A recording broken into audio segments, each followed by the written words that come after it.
हम अक्सर एक कहावत सुना करते हैं कि करे कोई और भरे कोई। दरअसल इसका मतलब है कि गुनाह कोई और करता है और उसकी सजा कोई और भुगतता है। आज हम ये बात इसलिए कह रहे हैं कि छत्तीसगढ़ के दुर्ग के रहने वाले एक युवक के साथ कुछ ऐसा ही हुआ है। उसकी नौकरी चली गई, शादी टूट गई और उसका परिवार हर पल अपमान सह रहा है, वो भी सिर्फ मुंबई पुलिस की एक गलती से। नमस्कार, मैं हूँ वैष्णवी पांडे और आप देख रहे हैं डीसी न्यूज़ इंडिया की खास पेशकश करे कोई और भरे कोई। जी हाँ, बॉलीवुड अभिनेता सैफ अली खान पर हुए हमले के बाद एक युवक की जिंदगी बर्बाद हो गई है, वो भी सिर्फ मुंबई पुलिस की एक चूक से। आपको बता दें कि अभिनेता सैफ अली खान पर 16 जनवरी को हमला हुआ था। आधी रात को हुए हमले में सैफ गंभीर रूप से घायल हो गए थे। सैफ 6 दिन के इलाज के बाद अस्पताल से घर लौट आए हैं। इस हमले के कारण एक युवक की नौकरी चली गई, उसकी शादी टूट गई और उसका जीवन बर्बाद हो गया। दरअसल सैफ अली खान पर हमले के बाद मुंबई पुलिस की ओर से संदिग्ध के रूप में गिरफ्तार किए गए युवक ने बताया कि उसके जीवन के पिछले कुछ दिन अविश्वसनीय से कम नहीं थे। दरअसल मुंबई पुलिस ने युवक को संदिग्ध मानकर हिरासत में लिया है, फिर उसकी नौकरी चली गई और उसकी शादी भी टूट गई।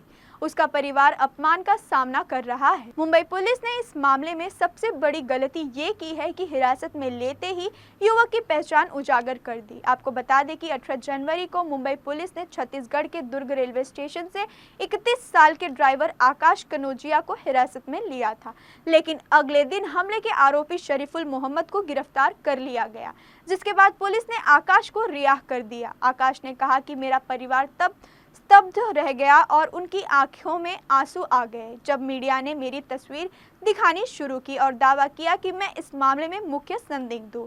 मुंबई पुलिस की एक गलती ने मेरी जिंदगी को बर्बाद कर दी। वे ये गौर करने में विफल रहे कि मेरी मूछें थी और अभिनेता की बिल्डिंग में लगे सीसीटीवी फुटेज में दिख रहे व्यक्ति की मूछें भी नहीं थी। आकाश ने दावा किया कि घटना के बाद मुझे पुलिस से फोन आया और उन्होंने मुझसे पूछा कि मैं कहाँ हूँ। जब मैंने उन्हें बताया कि मैं घर पर हूँ तो फोन काट दिया गया। मैं अपनी होने वाली दुल्हन से मिलने जा रहा था, तभी मुझे दुर्ग में हिरासत में लिया गया और फिर रायपुर ले जाया गया।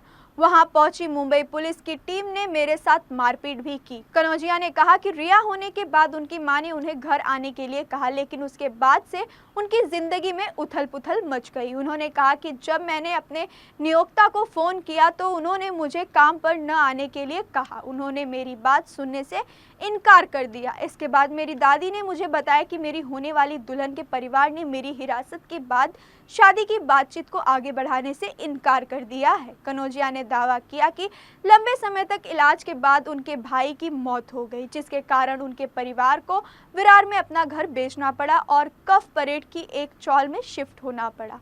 कनौजिया ने कहा कि मेरे खिलाफ कफ परेड में 2 और गुरुग्राम में 1 मामला दर्ज है, लेकिन इसका मतलब यह नहीं है कि मुझे इस तरह से संदिग्ध के तौर पर पकड़ा जाए और फिर मुझे अधर में छोड़ दिया जाए।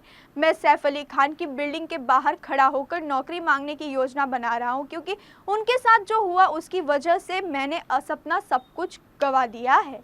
कनौजिया ने कहा कि यह ईश्वरीय कृपा थी कि दुर्ग रेलवे स्टेशन पर हिरासत में लिए जाने के कुछ ही घंटे के भीतर शरीफुल को पकड़ लिया गया। उन्होंने कहा कि अन्यथा कौन जानता, शायद मुझे मामले में आरोपी के तौर पर पेश किया जाता, लेकिन अब मुझे न्याय चाहिए। कुल मिलाकर मुंबई पुलिस की एक गलती से एक परिवार बिखर गया है। बहरहाल अब देखना ये होगा कि इस मामले में सरकार और प्रशासन आकाश की मदद करते हैं या फिर नहीं। फिलहाल के लिए इस खास पेशकश में इतना ही। बाकी की ताज़ा खबरों को देखने के लिए जुड़े रहिए डीसी न्यूज़ इंडिया के साथ। मुझे यानी वैष्णवी पांडे को दीजिए इजाजत। नमस्कार।